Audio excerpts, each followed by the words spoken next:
وبالآخرة هم يوقنون أولئك على هدى من ربهم وأولئك هم المفلحون وإلهكم إله واحد لا إله إلا هو الرحمن الرحيم إن رحمة الله قريب من المحسنين فتبارك الله أحسن الخالقين ألا إن أولياء الله لا خوف عليهم ولا هم يحزنون وما أرسلناك إلا رحمة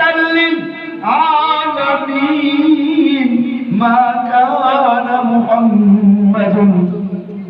أبا أحد من رجالكم